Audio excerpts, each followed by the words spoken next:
Our planet is immense, with bustling cities and well-traveled highways. But hidden at the far edges of continents, on isolated islands, or deep in uncharted wilderness, there remain places so remote that setting foot there can feel like stepping onto another world. In this countdown, we'll explore 15 of the most inaccessible locations on Earth, places where regular transportation routes simply disappear and you're left with challenging terrain, extreme climates, or strict local rules that keep tourists out. Join me on this global odyssey as we reveal 15 incredible places that are almost impossible to visit. From forbidden islands guarded by tradition, to lonely Antarctic outposts battered by storms, each destination tells a story of endurance, mystery, and nature's overwhelming power. Niihau, the Forbidden Island, Hawaii. We begin in Hawaii, where the archipelago teems with tourists seeking sun and surf. Yet, just off the coast of Kauai sits an island that almost no one can visit. Niihau, often called the Forbidden Island. With no roads, no running water, and no power other than solar, Niihau has remained a time capsule of Hawaiian tradition for over a century. In 1864, a Scottish-born plantation owner named Elizabeth Sinclair purchased Niihau from King Kamehameha V. The sale came with a promise: protect the Hawaiian way of life. Generations of the Robinson family have owned the island ever since, limiting outsiders to preserve its cultural heritage. Today, about 100 people live on Niihau, speaking the Hawaiian dialect as their primary language and subsisting through hunting, gathering, and small-scale farming. Electricity is almost entirely solar, while daily tasks like cooking rely on simple, traditional methods. There are no hotels or shops. Niihau has enforced a closed-door policy since a 1952 polio outbreak, which originally aimed to keep residents safe from disease. Only the Robinson family, or someone they've personally invited, can grant outsiders a visit. Helicopter or boat tours from Kauai will get you near the island's shores, but stepping onto land without explicit approval is nearly impossible. Tristan da Cunha, South Atlantic Ocean. Now, let's head to the South Atlantic, where we find Tristan da Cunha, the most remote inhabited archipelago on Earth. Imagine living in a settlement that's over 1,700 miles from the coast of South Africa and 2,400 miles from the nearest neighbor, St. Helena. For the 250 residents who call Tristan da Cunha home, such isolation is part of everyday life. Tristan da Cunha's main island is basically the tip of a massive volcano. Its rugged terrain leaves little room for farmland, and the island's single road does not extend very far inland because of steep slopes. Year-round wind and rain shape the climate. Winter storms can isolate the island for weeks at a time. There's no airstrip here. The only way to arrive is by a 6-day ship journey from Cape Town, South Africa, assuming you can catch one of the few vessels that travel there just 10 to 12 times a year. Even cargo arrives infrequently, meaning supplies are carefully scheduled, from food to medical equipment. Despite hardships, the island's culture thrives on mutual support. Residents run local businesses, maintain a small agricultural sector, and rely on fishing for their economy. Visiting requires not only logistical planning but also an island council approval, ensuring that any newcomer, be it tourist or researcher, respects local regulations and traditions. Medog County, Tibet Autonomous Region, China. Tucked away in the mountainous Tibet Autonomous Region of China, Medog County was, until recent years, one of the last places on Earth unconnected by road. Overshadowed by imposing peaks, swathed in dense forests, and revered in Tibetan culture, Medog has always been shaped by isolation. Rugged Himalayan terrain isolates Medog from much of the modern world. Historically, travelers spent days trekking through narrow footpaths, dealing with steep cliffs, snow, and unpredictable landslides. Annual floods and heavy rain can wash away trails, adding a constant sense of uncertainty to any journey. Tibetan Buddhism identifies Medog as a sacred refuge visited by Padmasambhava, the 8th century Buddhist master. For centuries, the region's local communities embraced self-sufficiency. Even basic supplies demanded an arduous trip, often spanning 8 days or more, to find the nearest major town. In the 1970s, a rudimentary path was built, though it remained impassable for most of the year. Only in the 21st century did a paved highway open, finally allowing consistent vehicular access. Even so, winter snows and landslides can still cut Medog off for weeks. Inaccessible Island, near Tristan da Cunha, South Atlantic Ocean. If inaccessible is literally in your name, you know you're dealing with a serious challenge. Inaccessible Island is part of the Tristan da Cunha territory but stands out for its sheer hostility to human landing. Unpredictable weather, dangerously steep cliffs, and lack of a natural harbor have repelled visitors for centuries. Discovered by Europeans around 1656, the island's name reputedly comes from the frustration of explorers who repeatedly failed to set foot on it. Some accounts credit Dutch sailors, others say a French expedition named it. Either way, the moniker inaccessible stuck. While rarely visited, the island is home to unique birds and marine life. It remains a prized research site for ornithologists studying albatrosses and penguins. The terrain is dominated by high cliffs, plateau-like uplands, and thick tussock grass, habitats that seldom see humans. You'd first have to sail to Tristan da Cunha, which is itself tricky, and then hope for perfect sea conditions to disembark on Inaccessible Island. On many attempts, rough swells force expeditions to abandon landing altogether. A single misjudgment can put a ship on the rocks. The Darien Gap, between Colombia and Panama. Spanning just 54 miles in length, the Darien Gap is a missing link in the Pan American Highway, a road otherwise stretching from Alaska to Argentina. This short distance hides a tangle of jungle, swamp, and rugged mountains that's as infamous as it is impenetrable. Located where Panama meets Colombia, the Gap is a UNESCO World Heritage Site for its biodiversity. Rare species of plants, birds, and mammals thrive in these rain-soaked forests. It's also riddled with hazards, venomous snakes, mosquito-borne illnesses, and shifting mud that can swallow vehicles or hikers. Beyond the environment, paramilitary groups, drug traffickers, and smugglers frequent the region, making travel potentially lethal. Outsiders venturing in must weigh the risk of kidnapping or extortion in territories outside government control. In 1960, explorers launched the first serious expedition, but it was in the 1970s that the first entirely overland crossing occurred. In 1985, Loren Upton took 714 days to traverse a mere 125 miles in a modified jeep, sometimes advancing just a quarter mile per day. Environmental concerns, the cost of building a stable road, and the desire to curb the spread of foot-and-mouth disease into Central America have halted any serious talk of completing the highway. Locals fear that a road would accelerate deforestation, while governments remain wary of security threats. Pitcairn Island, South Pacific Ocean. Next, we head to the South Pacific, where Pitcairn Island rises from the ocean as a volcanic speck. Home to merely 47 residents, Pitcairn forms part of Britain's most remote overseas territory. Its isolation is legendary, but so is its link to the mutiny on the Bounty.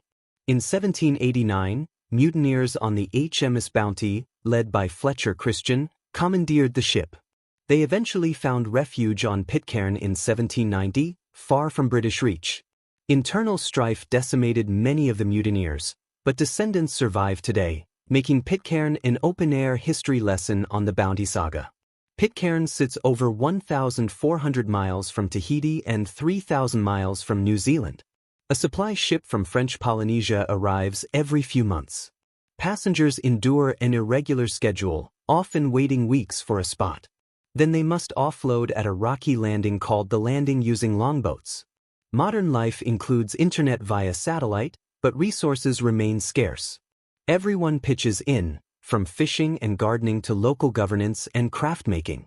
The island's church, radio station, and museum preserve the collective memory of a tumultuous past. Kaburo, Kauro, Station, Hokkaido, Japan. Leaving the tropical waters of the Pacific, we journey to Hokkaido, Japan's northernmost island. Here, perched between steep cliffs and the thrashing waters of Akiura Bay, is Kaburo Station, often spelled Kaburo in English. This single-track station defines the phrase, "You can only get here by train." Kaburo is part of Japan's Hikyo-eki, or hidden stations, popularized in the 1990s by a train enthusiast. These stations reveal rural Japan at its most solitary. No roads link Kaburo to nearby villages. Access is strictly via the limited daily trains or, for risk-takers, boat landings in the precarious bay. In decades past, a small community existed here, reliant on fishing. But the settlement vanished by the 1970s due to economic decline. The station remains operational, mainly as a curiosity for train buffs who relish the challenge of reaching near-forgotten corners of Japan. Stepping off the train, you'll find neither shops nor houses, just a platform, a sign, and the endless sound of crashing waves. Missing your return train can be a real predicament. Despite this isolation, Kaburo holds a nostalgic charm, a window into a quieter time in Japan's industrial growth. Battery Point Light, California, USA. Lighthouses guide ships away from hidden dangers, but reaching those lighthouses can be an adventure unto itself. Battery Point Light in Northern California exemplifies this. Established in 1856, it's among the oldest working lighthouses in the state, guarding the rugged Crescent City coastline. Built on a tiny islet, Battery Point Light becomes fully separated from the mainland at high tide. The short walkway to the lighthouse vanishes beneath swirling surf. Timing your visit is crucial. Miss low tide and you'll be stranded on one side or the other. The lighthouse endured the 1964 tsunami, triggered by an Alaskan earthquake, which devastated Crescent City. Miraculously, Battery Point Light withstood towering waves. Today, it also weathers intense winter storms, waves crashing against its stone walls as residents keep the beacon shining. Battery Point Light remains an active navigational aid, while also functioning as a museum.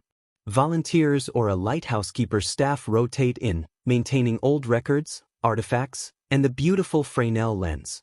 The interior is modest, a few rooms showing maritime antiques and local fishing histories. But the setting, coupled with the challenge of crossing at low tide, gives the visit a sense of stepping back in time. The Kerguelen Islands, southern Indian Ocean. Almost 2,000 miles from the nearest semblance of civilization, the Kerguelen Islands, ominously dubbed the Desolation Islands, lie isolated in the southern Indian Ocean. Glacier-clad peaks, fierce winds, and a harsh climate ensure these islands remain largely untouched by tourism. Claimed by France as part of the French southern and Antarctic lands, the Kerguelen archipelago hosts around 50 to 100 people, mostly scientists and researchers, at any given time.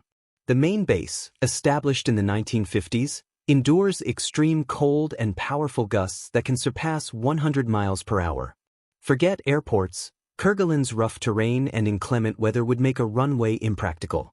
The only means of arrival is by a research vessel that departs 4 times a year. Miss that boat, and you're stuck waiting months in one of Earth's most isolated spots. The main island covers nearly 100 miles in length, ringed by 300 smaller islets. Active glaciers shape much of the interior landscape, and the highest peak stands at around 6,400 feet. Wildlife abounds. Penguins, seals, and seabirds thrive with minimal human interference. Itokakortormite, East Greenland. Our 10th stop is Itokakortormite, often spelled Itokakortormite or simply Ida, a small settlement in eastern Greenland. If you imagine an Arctic dreamscape of towering glaciers, vast tundra, and the longest fjords on Earth, Itokakortormite is precisely that. The reality of getting here is no less dramatic. You typically begin in Reykjavik, Iceland, then fly to Nurluret Inat Airport, in East Greenland, leaving you still about 24 miles from the settlement. In winter, you can hop a helicopter or a snowmobile for that final stretch, winding through sub-zero temperatures on a route that's anything but straightforward. With only about 345 inhabitants, Itokakortormite stays intimately tied to Arctic traditions, hunting seals, polar bears, under regulated quotas, and fishing. Months of darkness in winter contrast with 24-hour sunlight in the summer, shaping daily rhythms around polar extremes. The fjords near Itokakortormite rank among the world's largest, slicing deep into Greenland's rugged interior. The interplay of glaciers and ocean wildlife can be breathtaking. Those seeking a truly off-grid experience discover that phone and internet signals are minimal, leaving you reliant on sporadic satellite communications. Paro Taksang, Tiger's Nest Monastery, Bhutan. High in the Himalayas of Bhutan lies Paro Taksang, more commonly called the Tiger's Nest Monastery. Clinging to a cliff at about 10,000 feet above sea level, it's one of the most spectacular religious sites in the world. According to Bhutanese lore, the 8th century Buddhist master Padmasambhava flew here on the back of a tiger, hence the name. In a cave on the cliff, he meditated for 4 months to tame local demons. Over centuries, a complex of temples and shrines grew around this sacred cave. The trail starts near 7,000 feet elevation, winding up steep switchbacks. Altitude sickness is a genuine risk for unacclimated visitors. Halfway up, you can rest at a cafe, but the final push is the hardest. You must descend a gorge to a waterfall, then climb over 700 steps carved into the cliff face. Reaching the monastery feels like entering a storybook. Colorful prayer flags flutter, monks chant softly, and the view across the Paro Valley is indescribably majestic. The entire environment fosters deep reflection, if your burning legs and dizzying altitude permit it. Bouvet Island, far South Atlantic. Draped in freezing temperatures and often hidden by fog, Bouvet Island ranks among the most inaccessible places on Earth. Over 1,000 miles north of Antarctica, it's recognized by Norway but rarely visited by anyone else. Entirely covered in ice, Bouvet sees near-constant storms or mist. Pack ice frequently blocks the shoreline, making even a visual approach difficult. Officially declared a nature reserve by Norway, any expedition requires strict environmental permits. Helicopter is the only practical method to land on the island, assuming you can find a vessel hardy enough for polar conditions to get you there. The surrounding seas are perilous, with few calm days to approach. Many ships circle or retreat if the weather shifts abruptly. Discovered in 1739 by Jean-Baptiste Charles Bouvet de Lozier, the island was poorly mapped, confusing navigators for years. In modern times, scientific or meteorological parties occasionally attempt landings, but they face some of the world's harshest conditions. Alert, Nunavut, Canada. Now, we head to Alert in Nunavut, Canada, the northernmost permanently inhabited place on the globe. Nestled at the northeastern edge of Ellesmere Island, Alert is barely 500 miles from the North Pole. Temperatures plunge well below 40 degrees Fahrenheit in winter. Perpetual darkness veils the station from October to late February. In summer, the sun never dips below the horizon.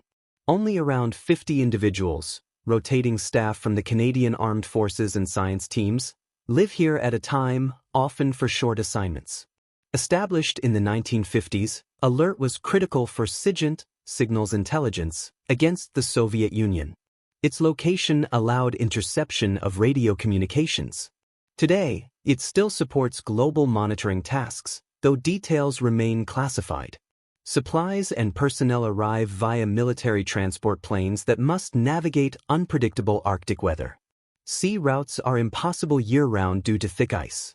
In the 2021 census, Alert recorded a permanence population of 0 because most are on short deployments. Point Nemo, South Pacific Ocean. Finally, we reach Point Nemo, also known as the oceanic pole of inaccessibility. If you crave the ultimate example of middle of nowhere, this is it. Located in the South Pacific, Point Nemo is so remote that the closest humans to it are often in outer space, aboard the International Space Station. Pinpointed at 48 degrees 52.6 foot S, 123 degrees 23.6 W, Nemo is over 1,000 miles from the nearest land, whether Pitcairn Islands, Easter Island, or an Antarctic outpost. The name Nemo comes from Latin for no one, while also referencing Jules Verne's Captain Nemo from 20,000 Leagues Under the Sea. A swirling current known as the South Pacific Gyre encircles the region, creating waters with few nutrients, akin to a desert on land.